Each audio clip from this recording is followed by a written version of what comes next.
আপনার নাম কি? আমাদেরকে একটু বক্তব্যটা দেন ভাই। হ্যাঁ, মঞ্জু। মঞ্জু। আপনার কিসের গোডাউন? আমার গ্যাসের গোডাউন, গ্যাসের গোডাউনের নাম কি? মাইদিন এন্টারপ্রাইজ। মাইদ এন্টারপ্রাইজ।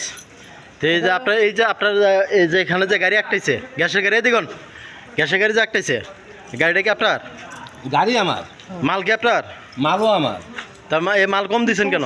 মাল কম দিছি না, মাল আনছি আমি যে উমরা সেটা আনছি আমি ইয়ার থেকে, পলাশবাড়ি থেকে। পলাশবাড়ি আমার থেকে? চালান আছে, সবই আছে। আচ্ছা। এই জন্য তার ম্যানেজারের সঙ্গে কথা বলাইলাম আপনার। ম্যানেজার বলছে যে আপনার গোডাউনের সমস্যা। না, আমার গোটা সে বলছে যে যদি কম হয়ে থাকে তো এই যে সেটা এই যে তাহলে এই যে আমার এলাকাবাসী, এই যে এলাকাবাসী যা ধরছিল আপনার মেশিন সহ, হ্যাঁ, এটা কি মিথ্যা? না, ওই সময় মিথ্যা ছিল না, ওটা হয়ে গেছে। আচ্ছা, এটা কতটি করছিলেন? ধরা হয়েছে, ভিডিও সহ আছে। আমি তো অস্বীকার করছি না। এই দেখুন, তো আপনি এই গ্রাহক এখনো আছে, রানিং আছে। ভাই এখন নাই ভাই, এখন নাই। আমি বলছি তো ভাই, নাই ভাই। এখন নাই। এখন আপনার গোডাউনে আছে। আচ্ছা, আপনার যান। আরে ভাই, আপনি হেড আপনি দাম কি লিখা? আপনি যা দেখেন যদি থাকে তাহলে আমরা ধরা হয়েছে, না না, ভিডিও আছে না? ওটা তো সেটা হয়ে গেছিল। তাইলে চুপ আপনি যা থাক। দেখেন। আচ্ছা, টুনিং গাই কতদিন আগে করছেন? টুনিং করছেন কতটি গ্যাস?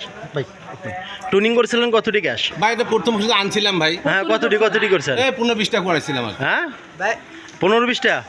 তা মেশিন কত কিনছিলেন আপনি? না, ওটা ভাড়া আনছিলাম এখান থেকে। আমার কোথায় থেকে ভাড়া নিয়েছিলেন? ওটা আমি জানি না, আমার আপনি ভাড়া নিয়েছেন, আপনি জানেন না? কোথায় না থেকে না, আমি নিয়েছিলেন? আনিনি ওটা। কোথায় থেকে কিনছিলেন? ওই আমার এক ছেলের নাম কি? ছেলের নাম কি? আমার ছেলে যে বাপ্পি। বাপি, এখানে খারান, আপনি কোথায় যান? এখানে খারান, এই খারান, 1 মিনিট। না না না, সাক্ষাৎকারে কি আপনারা যেমন হচ্ছেন ভাই।